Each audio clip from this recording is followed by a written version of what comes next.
My name is Nathan Wilson, 32 years old, and I built my successful tech career from nothing. Growing up, I always felt second best to my sister Amanda.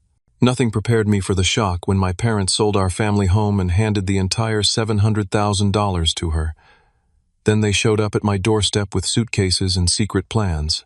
But everything changed when my grandfather appeared at my workplace lobby with documents that exposed their dark scheme. Before I begin this story, where are you watching from today? Drop your location in the comments, hit subscribe, and join me as I reveal how family betrayal taught me my most valuable lesson. Growing up in suburban Chicago was a constant exercise in invisibility.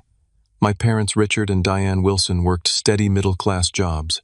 Dad was a sales manager at an office supply company, and Mom taught fourth grade at the local elementary school. We were comfortable but not wealthy. From my earliest memories, the pattern was clear. Amanda was the golden child, and I was an afterthought. When Amanda needed new clothes for school, Mom would take her on special shopping trips to the mall. They would return with bags of brand-name outfits carefully selected to match the latest trends.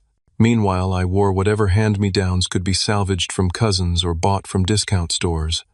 My parents always explained it away with convenient logic. Girls need more variety in their wardrobes, Mom would say. Boys are simpler. Nobody notices what boys wear anyway. By age 10, I had learned not to ask for things. The standard answer was always a variation of maybe next time, or we need to save for your sister's dance lessons. Amanda took ballet, gymnastics, piano, and later expensive horseback riding lessons. I played Little League baseball only because it was subsidized by the local community center and cost almost nothing. The contrast extended beyond material things. My parents attended every single one of Amanda's recitals, competitions, and school events.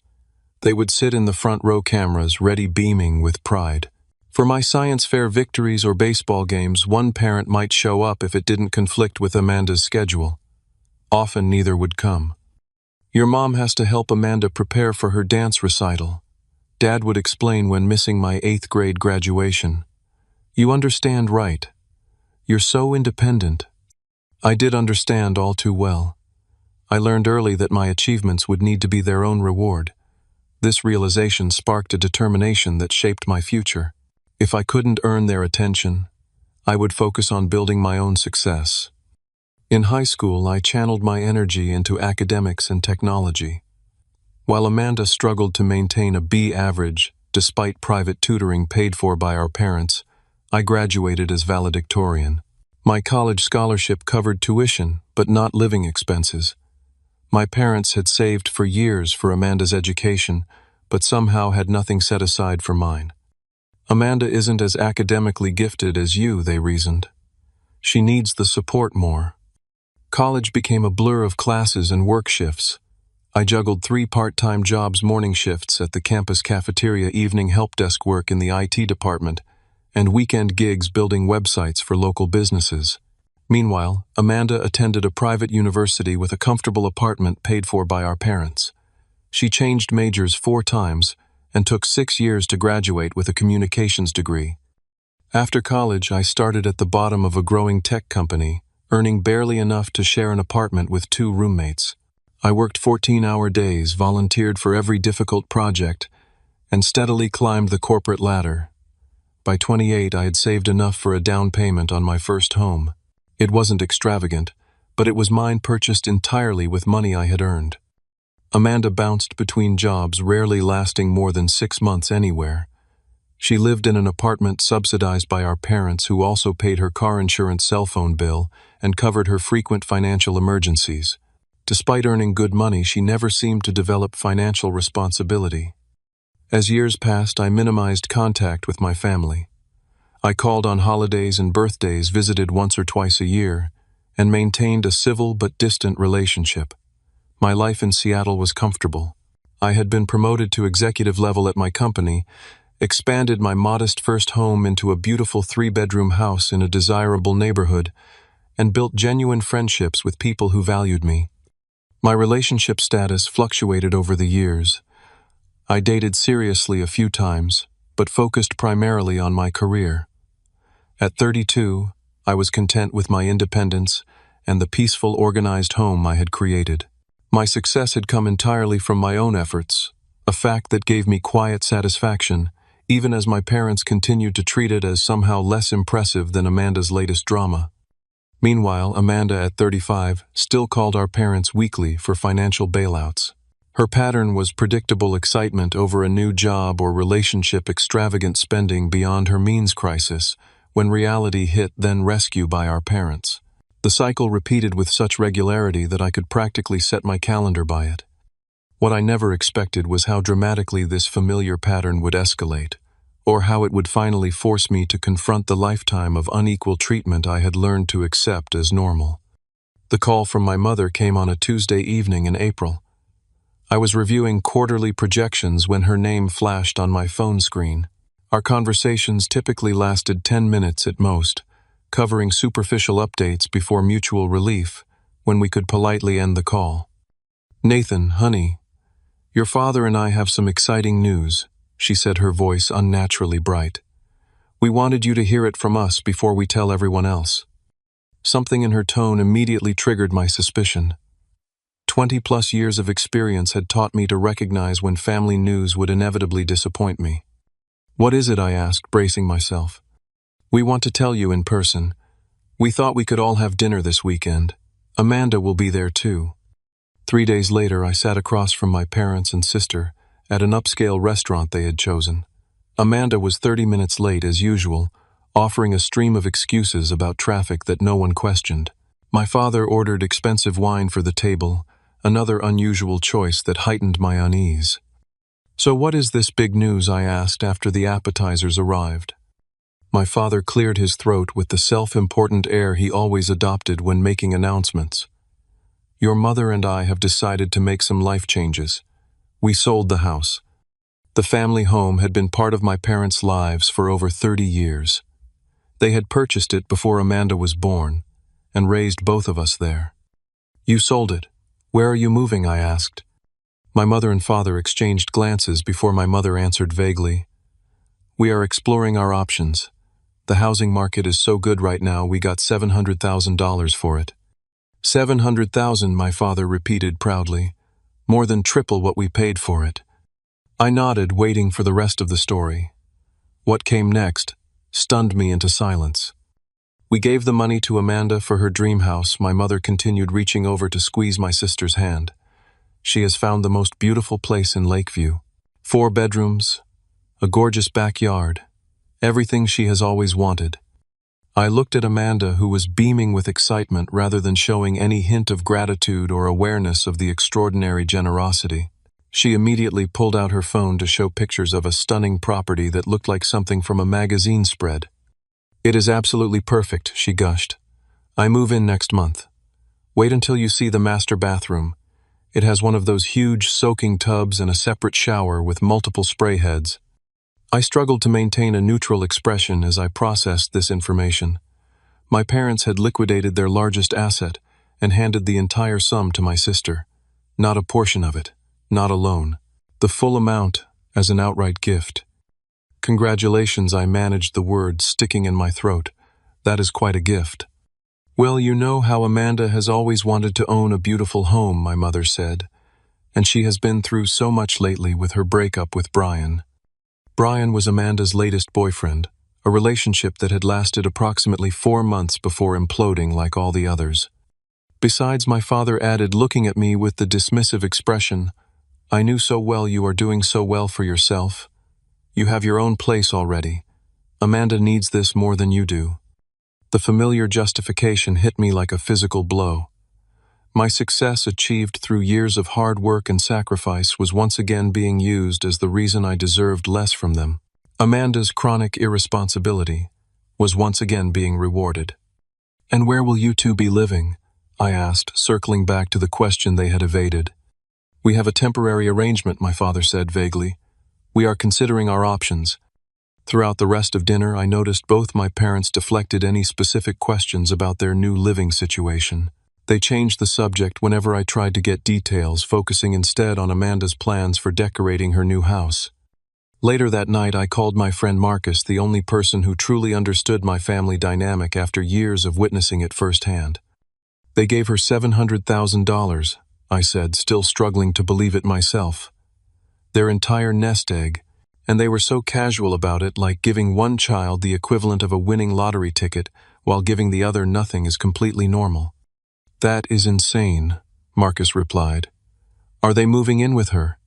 Is that the plan? They were weirdly evasive about where they are going to live.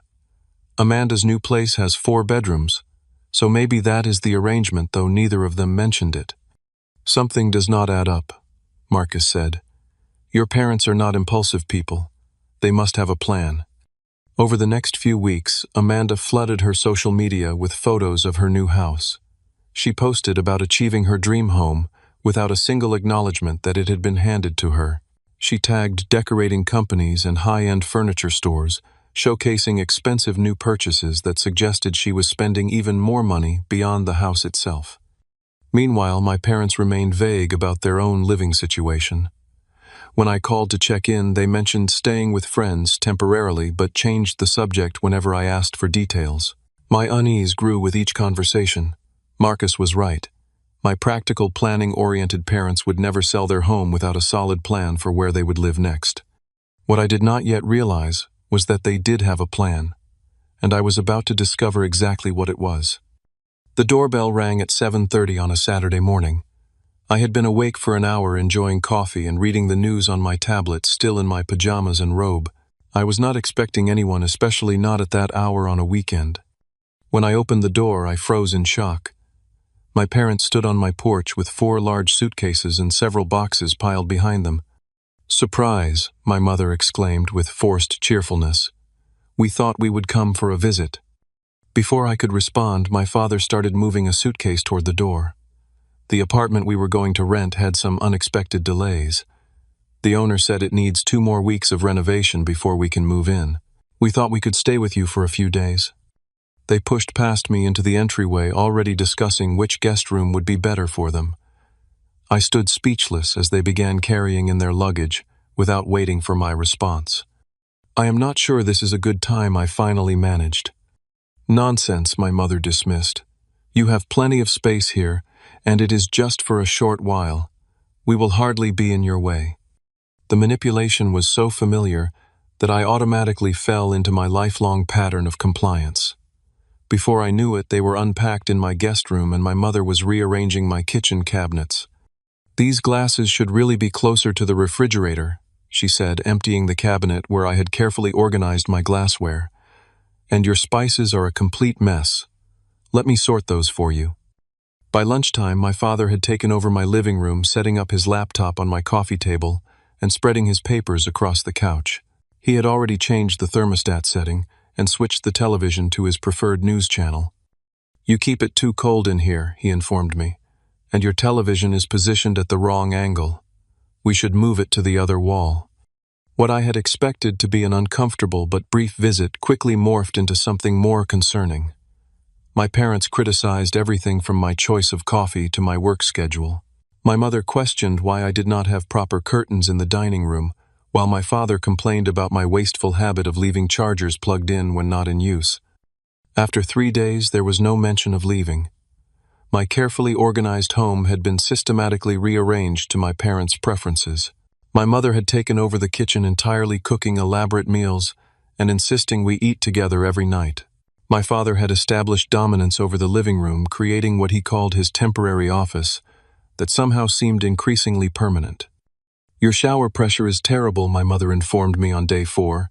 "Your father thinks we should replace the shower head, and while we are at it, that guest bathroom really needs updating. Those tiles are so outdated." "I like my bathroom the way it is," I replied, trying to establish some boundary, "and I am not looking to make any renovations right now." "Well, we could help with the cost," my father offered, seemingly generous. "Consider it an investment in your property value." The comment triggered alarm bells. Why would my parents, who had just given their entire home proceeds to my sister, suddenly offer to invest in my house? By the end of the first week, the few days had stretched with no mention of departure. I came home from work one evening to find my mother going through my mail at the kitchen table. She quickly shuffled the papers when she saw me, but not before I noticed she had been opening my bank statements. "Just helping you organize," she said brightly. "You know, you really should consider some better investment options. Your father and I were looking at your portfolio." "You looked at my financial documents?" I asked, unable to hide my shock. "We are just concerned about your future," my father interjected from the living room. "As your parents, we want to make sure you are making smart decisions." Later that night, I overheard my mother on the phone speaking quietly in the guest bedroom with the door nearly closed. "Yes, Amanda, everything is going according to plan," she said. "We are settling in nicely. Nathan has such a beautiful house with plenty of room. I think the long-term arrangement will work out perfectly." Long-term arrangement, my stomach twisted with dread. This was never intended to be a short visit. The next morning I confronted them at breakfast. "I thought you said your apartment would be ready in 2 weeks. It has been a week already. What is the exact date you will be moving?" My parents exchanged glances before my father cleared his throat. "Well, son, there have been some additional complications with the apartment. The owner called yesterday and said it might be another month before it is ready." "Or possibly longer," my mother added, not meeting my eyes. "These renovations can be so unpredictable." "And to be completely honest," my father continued, "we are not sure that particular apartment is the right fit for us anyway. The more we think about it, the location is not ideal." "So what is your plan?" I pressed. Another meaningful look passed between them before my mother reached across the table to pat my hand. "Nathan, dear, we have been thinking. This house has so much space for just one person, and we are not getting any younger. It makes sense for us to stay here with you. We could help with utilities and groceries," my father added, as if offering a great bargain, "and we could even contribute to your mortgage." "This is my home," I said firmly. "I appreciate the offer, but I value my independence and privacy." "Independence is wonderful," my mother said with a dismissive wave, "but family should stick together. Your sister has her new place, and this arrangement would be perfect for everyone." The truth hit me with sudden clarity. They had never intended to get another apartment. The plan all along had been to move in with me permanently after giving Amanda the money from their house. They had not even asked me. They had simply shown up assuming I would comply as I always had. "I need to think about this," I said, standing up from the table. "This is a big decision that cannot be made hastily." Of course, my father agreed too readily. "Take all the time you need. We are comfortable here while you consider it." As I left for work, I realized they had skillfully maneuvered me into a position where saying no would make me the villain. They were already acting as if their permanent residence in my home was a foregone conclusion. What had started as a supposed temporary stay was revealing itself as a calculated invasion. Something about the situation did not add up. My parents had always been careful planners, especially with finances.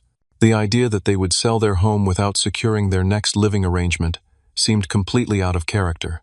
And if they truly needed a place to stay, why not move in with Amanda in her new 4-bedroom house that they had just financed?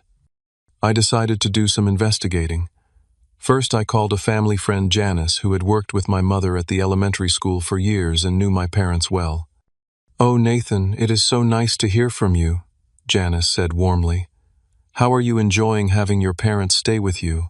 Your mother told me all about the arrangement weeks ago." "Weeks ago," I repeated, my suspicion confirmed. "What exactly did she tell you?" "Just that they were selling their house and moving in with you. She seemed so excited about it. Said it made perfect sense since Amanda needed her own place with all her activities and social life, but you had that big house all to yourself. Your mother mentioned something about helping you fix it up. You know how she is always wanting to improve things." The conversation left me reeling. My parents had been planning this move for weeks long before they showed up at my door claiming to need temporary accommodation due to renovation delays. The apartment story had been a complete fabrication. When I returned home that evening, I noticed my father's briefcase on the dining room table partially open. A folder labeled Housing Options was visible. Under normal circumstances, I would never invade someone's privacy by looking at their documents. But these were not normal circumstances, and they had already crossed that line by going through my financial papers. Inside the folder, I found a draft of a legal document that made my blood run cold. It was a proposed agreement for shared ownership of my house, with my parents contributing a nominal amount in exchange for 51% ownership. The document included provisions giving them decision-making authority over any home improvements or changes. They were not just planning to live with me. They were planning to take control of my home entirely. The discovery triggered memories from childhood. How my parents had given me a bicycle for my 10th birthday, only to let Amanda use it whenever she wanted because sharing is caring. How they had converted my bedroom into a home office the moment I left for college, while preserving Amanda's room exactly as she left it even years after she moved out. This pattern of taking over what was mine had been established long ago. That night at dinner, my parents introduced a new topic. "Nathan, we have been thinking that we should formalize our living arrangement," my father began casually. "Nothing complicated, just a simple agreement that protects everyone's interests." "What kind of agreement?" I asked already, knowing the answer. "Just something that acknowledges our contribution to the household," my mother explained. "We were thinking we could pay off part of your mortgage in exchange for partial ownership. That way we all have security. And of course, we would want to make some improvements to the property," my father added. "The kitchen really needs updating, and the backyard has so much potential." I kept my expression neutral, despite my internal alarm. "I will think about it," I said non-committally. "We do not want to rush you," my mother said, though her tone suggested the opposite. "But we have some funds set aside that we would like to invest soon, and this seems like the perfect opportunity." Funds set aside, I thought they had given all their money to Amanda. Another lie exposed. "Where exactly did these funds come from?" I asked. "I thought you gave all the money from the house to Amanda." My parents exchanged another of their communicative glances before my father answered. "We kept a small reserve for emergencies. Nothing significant, just enough to contribute to our new living situation." Later that night, I tried to have a reasonable conversation about boundaries and expectations. The response was immediate emotional manipulation. "After all we have done for you," my mother said tearfully. "We gave you life, raised you, sacrificed for your education." "We are not getting any younger," my father added solemnly. "Most children would be grateful to have the opportunity to take care of their aging parents." "This is not about taking care of you," I pointed out. "This is about you taking over my home and trying to gain control of my property." "How can you be so selfish?" my mother demanded. "Family takes care of family. Amanda understands that." "Amanda just received $700,000 from you," I reminded them. "I have received nothing but criticism since you arrived." "You have always been so independent," my father said dismissively. "Amanda needs more support. That is why we gave her the house, but we thought you would want us here with you." The conversation went in circles with my parents alternating between guilt trips, vague accusations of selfishness, and reminders of all they had supposedly done for me over the years. It was a masterclass in manipulation, honed over decades of practice. That night, unable to sleep in my own increasingly hostile home, I made a call I should have made long ago. My grandfather William, my father's father, had always seemed to see through the family dynamic. He had been the only one who consistently showed up for my school events and achievements when my parents were busy with Amanda's activities. Now, in his 80s, he lived in a retirement community about an hour away. "Grandpa," I said when he answered, "I need your help. Something strange is happening with Mom and Dad, and I do not know what to do." "I have been waiting for this call," he replied, his voice strong despite his years. "Come see me tomorrow. There are things you need to know." I arranged to take the afternoon off work the next day, telling my assistant I had a family emergency. It was not far from the truth. When I arrived at my office the following morning, however, I was met with a surprise. My grandfather William was sitting in the lobby dressed in a crisp button-down shirt and slacks, looking remarkably spry for his 85 years. "I thought I would save you the drive," he explained with a wink.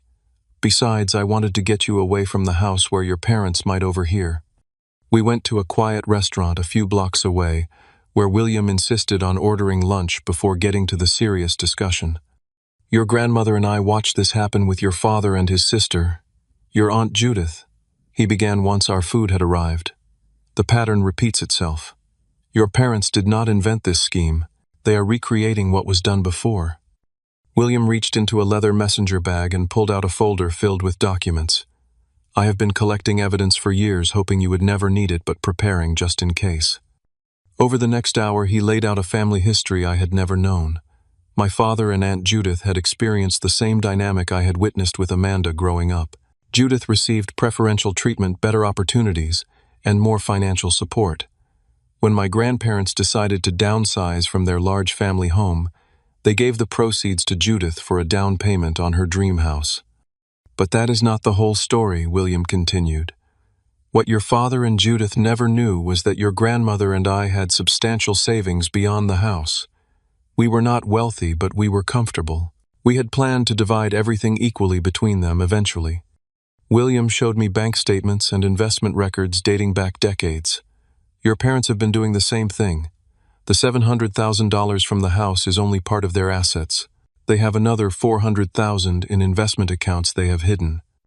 I stared at the evidence, stunned by the magnitude of the deception. "How do you know all this?" "Your father accidentally used my email address instead of his own when setting up online access to one of the accounts years ago. I have been monitoring it ever since. And last year, when your mother asked me to help with their taxes, I saw everything." William continued, revealing the layers of manipulation. "They have done this before with other relatives. 10 years ago, they moved in with your mother's brother after claiming financial hardship. Within 6 months, they had convinced him to add them to the deed of his house. When he wanted to marry and have his fiancée move in, they forced the sale of the property and took half the proceeds." He showed me letters and legal documents confirming this story, along with similar attempts with other family members over the years. "But why?" I asked, struggling to understand. "They are not hurting for money. It has never been about need," William explained gently. "It is about control. Your parents, especially your father, equate property ownership with power. They use financial manipulation to maintain control over family members. They kept Amanda dependent on them for years, with strategic bailouts and gifts with strings attached. Now they own her completely because of the house." He paused, his eyes sad but resolute. "And they intended to do the same to you. The difference is that you achieved independence despite their efforts to undermine you. That threatens them, so now they are trying to regain control." William went on to explain how my parents had tried similar tactics with him years earlier. "After your grandmother passed, they suggested I sell my house and move in with them. When I refused, they tried to convince me I was no longer capable of living alone. It took a formal competency evaluation by a geriatric specialist to get them to back down. The scope of the deception was overwhelming. My entire childhood understanding of family dynamics was being rewritten. Why did you never tell me before?" I asked. "Would you have believed me?" William countered gently. "You were a child then, a young adult trying to make your own way. And despite everything they are, your parents, I hoped they would be different with you and Amanda. I hoped they would break the cycle." He placed his hand over mine. "But when I heard they had sold their house and given everything to Amanda, I knew the pattern was repeating. I've been waiting for them to make their move on you." William had brought more than just evidence of financial manipulation. He had emails and text messages between my parents discussing their plan to move in with me and gradually take control of my property. There were even communications with a lawyer about how to structure the ownership transfer to their advantage. "They planned to use emotional manipulation first," William explained. "If that failed, they would claim financial hardship and appeal to your sense of family obligation. And if all else failed, they would create a situation where asking them to leave would make you look cruel and unfeeling to the rest of the family." As painful as these revelations were, they provided clarity I had never had before. The consistent pattern of behavior throughout my life suddenly made sense within this larger context of control and manipulation. "What should I do?" I asked, feeling simultaneously liberated by the truth and burdened by the decision before me. "That depends on what you want," William answered. "If you want them out of your house, I can help make that happen. If you want to confront them with what we know, I will stand with you. Or if you want to try to establish a healthier relationship with boundaries, I can support that too." We spent the next hour developing a strategy. William suggested involving Amanda, believing she too was a victim of manipulation, albeit in a different way. Amanda has been trained her entire life to be dependent on them, he explained. The house may seem like a gift, but it is actually golden handcuffs. They will use it to control her choices for years to come. By the time we finished lunch, I had a clear plan. I would confront my parents with the evidence, but not alone. William would be there, and I would invite Amanda as well. It was time for the entire family to face the truth together. Whatever happens, William said as we parted, remember that their behavior reflects their issues, not your worth. You have built a good life through your own efforts. No one can take that from you unless you let them. His words gave me strength for what I knew would be a difficult confrontation. For the first time in my life, I felt prepared to stand up to my parents with the full understanding of what I was really standing up against. Over the next 2 days, I prepared methodically for the confrontation. I took copies of all the documents William had provided and organized them chronologically. I prepared a simple presentation outlining the pattern of behavior and the evidence we had discovered. Most importantly, I worked on what I would say practicing with William over the phone to ensure I could remain calm and factual even if my parents resorted to emotional manipulation. I called Amanda and asked her to come over on Saturday afternoon for an important family discussion. She seemed confused but agreed to attend. "Is everything okay?" she asked. "We need to discuss some family matters that affect all of us." I answered, careful not to reveal too much over the phone. "Please come with an open mind." On Saturday morning, I rearranged my living room to accommodate everyone comfortably while still creating a setting conducive to a serious discussion. I set up a small table with the organized documents and made sure there was water available for everyone. These practical preparations helped calm my nerves as I anticipated the confrontation to come. My parents sensed something was happening. They watched with suspicious eyes as I moved furniture and organized papers. "What is all this about?" my father demanded. "Are you having some kind of meeting?" "Yes," I answered simply. "Amanda and Grandpa William are coming over at 2 o'clock. We all need to talk." "William?" My father looked alarmed. "Why would you involve him? This is between us." "This concerns our entire family," I replied. "I would appreciate it if you both would be here and ready to have an honest conversation."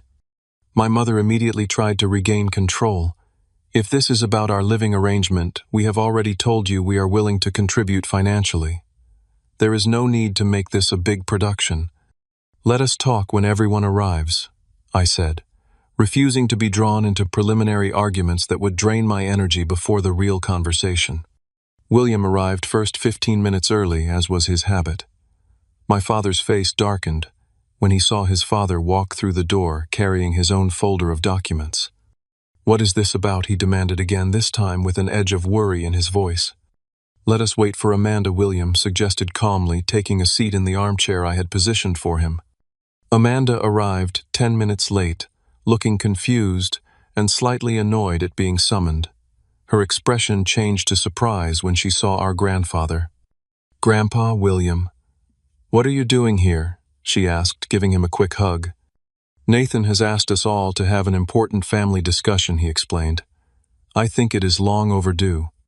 Once everyone was seated, I took a deep breath and began. "Thank you all for coming. I have asked you here because I have discovered some information that affects our entire family, and I believe we need to address it together." I laid out the facts as clearly and unemotionally as I could. I explained how our parents had hidden substantial assets while claiming financial constraints. I revealed their pattern of moving in with family members and attempting to gain control of their properties. I detailed the draft agreement I had found proposing they take majority ownership of my house. As I spoke, my parents' expressions cycled through shock, anger, and calculated innocence. They attempted to interrupt several times, but William gently insisted I be allowed to finish. Most importantly, I concluded this appears to be part of a long-standing pattern of behavior that has affected multiple family members over many years. I turned to Amanda. "The house they gave you came with invisible strings. They have used financial support to keep you dependent on them throughout your adult life. The $700,000 gift was not just generosity, it was another form of control." Amanda looked stunned, her eyes darting between me and our parents. "Is this true?" she asked them. "Do you have other money you did not tell me about?" "This is ridiculous," our father blustered. "Nathan is clearly jealous of what we gave you. He has always resented your relationship with us." "Then how do you explain these?" I asked, presenting the bank statements William had provided, showing the hidden investment accounts. "And this," I added, revealing the draft ownership transfer document for my house.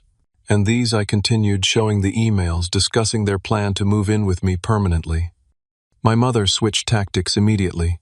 "We were only trying to help both our children in different ways," she insisted tearfully. "Amanda needed a house, and Nathan needed family support. Everything we have done has been out of love." William spoke up for the first time. "Catherine Richard, this exact script played out with Judith years ago. You know that is not the whole truth." He turned to Amanda and me. "Your parents are recreating the pattern they experienced and perpetuated through their lives. They use financial resources to create dependency and maintain control over family members they claim to be helping." My father's face flushed with anger. "You have no right to interfere in how we handle our family affairs. You were never there for me the way we have been there for our children. I have the documentation of exactly how you have been there for Nathan," William replied calmly, opening his folder. "Would you like me to share the emails where you discussed using his sense of family obligation to gain control of his property?" Amanda had been unusually quiet, her expression, a mixture of confusion and dawning comprehension. "The house," she said softly. "When you gave me the house, you said you would need to stay with me sometimes. You said we should consider it a family home, not just mine." Our mother reached for her hand. "Of course, dear. Family helps family. We gave you that beautiful home because we love you. But you did not give Nathan anything." Amanda continued, pulling her hand away. "And now I find out you have another $400,000 you never mentioned. Money that could have been shared between both your children. Our financial decisions are none of your business." Our father snapped his mask of paternal concern, slipping. "We decide how to allocate our resources based on need." "And who determines need?" I asked. "You have consistently rewarded Amanda's financial dependency while using my self-sufficiency against me. This has never been about need. It has been about control." The confrontation continued for nearly 2 hours. Our parents cycled through denial, anger, tears, and accusations. They claimed William was lying about their additional assets. When confronted with bank statements, they claimed the money was earmarked for medical emergencies. When shown their emails discussing their plans, they insisted their intentions were misunderstood. Throughout it all, I maintained a calm, factual approach, refusing to be drawn into emotional arguments. William provided historical context when needed, gently but firmly correcting revisionist narratives about past events. The most surprising development was Amanda's reaction. As the evidence mounted, her lifelong alignment with our parents began to crack. She asked pointed questions about why they had not been honest about their financial situation. She expressed hurt that they had presented the house as a generous gift while concealing their true motives. "All those times you bailed me out financially," she said slowly. "Were you just keeping me dependent on you? Could you have helped Nathan too if you wanted to?" "We have always done what we thought was best for both our children," our mother insisted, but her justifications were sounding increasingly hollow. Eventually, I brought the conversation to its necessary conclusion. "I want you both to understand something clearly," I said to my parents. "You are not taking over my house. You have 2 options. You can leave voluntarily and find your own place to live with the substantial resources you have, or I will begin formal eviction proceedings on Monday." "You would evict your own parents?" my father asked incredulously, looking around for support. "After all we have done for you." "What exactly have you done for me?" I countered. "I put myself through college. I built my career without your support. I bought this house with money I earned. Meanwhile, you gave Amanda $700,000 while plotting to take control of my property."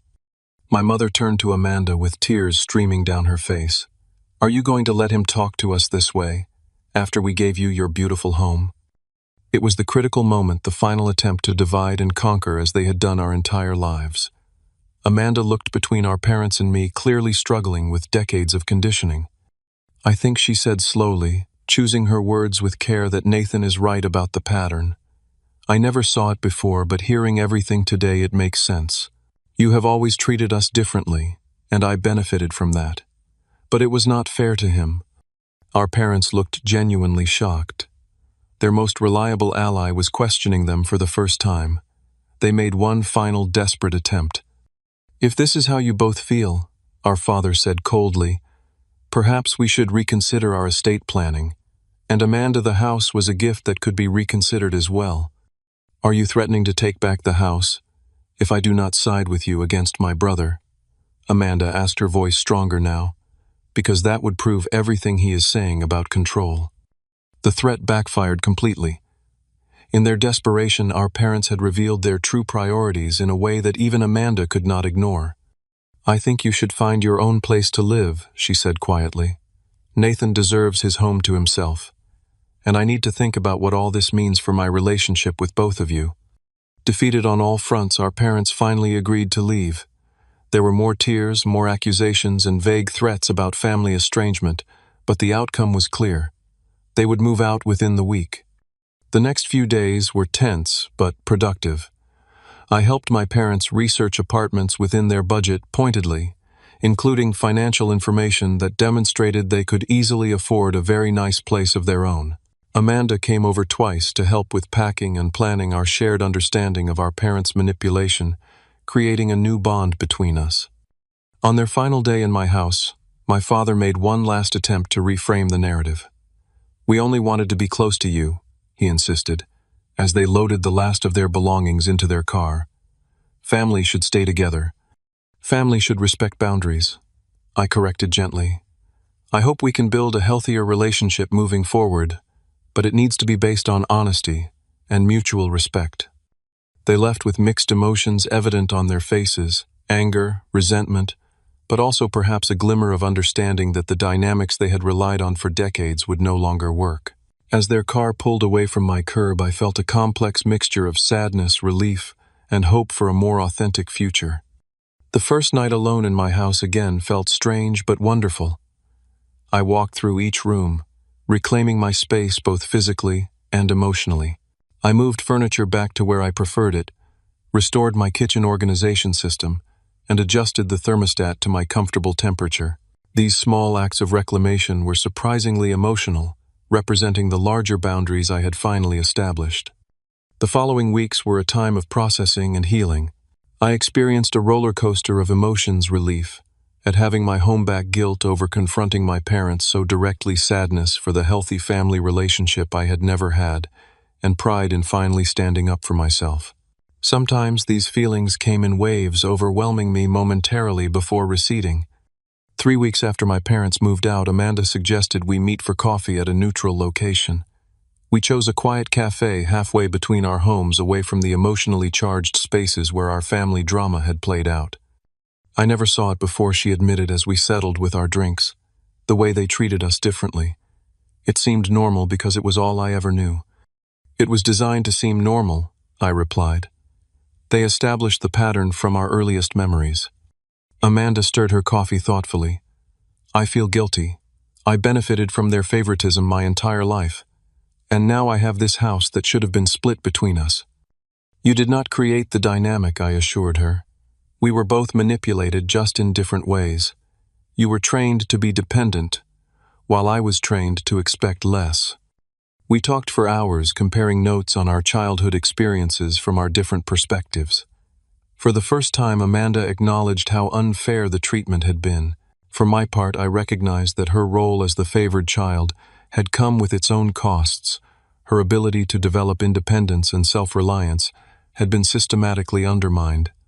"They are already trying to reassert control," Amanda confided. "Mom calls 3 times a day to ask if I need anything or want company.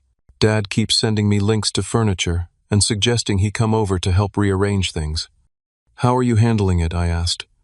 "Setting boundaries for the first time in my life," she said with a small smile. "I told them I need space to process everything. It feels strange but necessary." Our conversation marked the beginning of a new relationship between us. Without our parents' influence constantly reinforcing our assigned roles, we began to connect as equals and allies. We started having regular dinners, alternating between our homes and sometimes meeting at restaurants. We discovered shared interests and perspectives that had been obscured by the family dynamic. Meanwhile, I was working through my own emotional aftermath. At the suggestion of my friend Marcus, I started seeing a therapist who specialized in family dynamics and manipulation, Dr. Rivera helped me understand the lifetime of conditioning I had experienced and develop strategies for establishing healthy boundaries. What you experienced was a form of emotional abuse, she explained during one session. The systematic favoritism, the conditional love based on compliance, the use of guilt and obligation as control mechanisms, these are all classic patterns. But they genuinely believe they were doing what was best, I pointed out.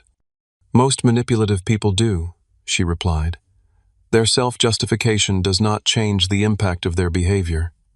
Your challenge now is to recognize these patterns so they cannot be used against you again. My relationship with Grandfather William deepened as well. We began having weekly lunches where he shared family history and perspectives that helped me understand the generational patterns at play. Your father experienced the same treatment from his parents, William explained during one of our meetings. He was the independent one while Judith was favored. Instead of breaking the cycle, he recreated it with you and Amanda. Do you think they can change? I asked. William considered the question carefully. People can change if they recognize their behavior and genuinely want to do better. But they have to acknowledge the problem first, and that is the hardest step. After 6 weeks of minimal contact, I invited my parents to meet at a restaurant to discuss our relationship moving forward. I arrived with a clear set of boundaries and expectations prepared. I want to have a relationship with you both. I began once we were seated, but it needs to be different from what we have had in the past. I outlined my boundaries clearly. No unannounced visits, no criticism of my life choices, no attempts to control my property or finances, and most importantly, no manipulation using guilt or family obligation. I explained that our relationship would need to be based on mutual respect going forward. This sounds like you are punishing us for caring about you, my mother protested. I am not punishing anyone, I clarified. I am establishing healthy boundaries so we can have a positive relationship. These are the conditions under which I can comfortably maintain contact. My father was less receptive. You have always been stubborn and ungrateful, he muttered. This is not how a son treats his parents. This is exactly my point, I replied calmly. When I express a need or boundary, you respond with criticism and guilt. That pattern needs to change if we are going to move forward. The conversation was difficult and at times tense, but by the end we had established a tentative framework for limited contact under my stated boundaries. They agreed to call before visiting and to respect my home as my space. I agreed to regular family dinners at restaurants neutral territory, where the power dynamic would be more balanced. As I had been working on my own healing, Amanda had been on a parallel journey. She reached out to me for advice on financial planning and budgeting skills she had never fully developed due to our parents' constant intervention. I want to be truly independent, she explained during one of our dinners. The house is amazing, but I need to know I can maintain it and my life without their help. I connected her with my financial advisor and helped her create a sustainable budget based on her income rather than parental bailouts. She began taking classes in personal finance and reading books on financial independence. For perhaps the first time in her life, she was taking full responsibility for her situation. Our parents initially resisted these changes, especially Amanda's new independence. They continued to offer unsolicited financial assistance and advice which she now politely but firmly declined. Their attempts to intervene in our lives became less frequent as they realized their old tactics no longer worked. 3 months after the confrontation, we gathered for Thanksgiving at a restaurant neutral ground that helped maintain our new boundaries. The conversation was sometimes awkward but remained civil, most notably when my father began to slip into his old pattern of questioning my career decisions. I calmly reminded him of our agreement. To my surprise, he actually stopped and changed the subject. It was a small moment, but it represented the possibility of real change. Not dramatic transformation, but incremental steps toward a healthier dynamic. As winter turned to spring, I reflected on how much had changed in less than a year. My relationship with Amanda had evolved from distant cordiality to genuine sibling support. My parents and I had established a limited but more honest connection based on my non-negotiable boundaries. Most importantly, I had broken free from the lifelong pattern of accepting unequal treatment as normal. The final piece of healing came during a dinner with William, Amanda, and several friends who had supported me through the ordeal. As we enjoyed a meal I had prepared in my reclaimed home, I looked around at the authentic relationships I had built and maintained. "I propose a toast," William said, raising his glass, "to chosen family and the courage to set boundaries." As everyone clinked glasses, I felt a profound sense of peace. The journey had been painful but necessary. I had learned that family connections should be based on mutual respect and genuine care, not obligation or control. I had discovered that standing up for yourself is not selfish but essential for authentic relationships. And most importantly, I had found that family could be redefined and rebuilt on healthier foundations. Have you ever had to set difficult boundaries with family members? Share your story in the comments below. And if this story resonated with you, please like, subscribe, and share it with someone who might need to hear that standing up for yourself is not just acceptable, but sometimes necessary for genuine healing. Thank you for joining me on this journey, and remember, true family supports your growth rather than controlling your choices.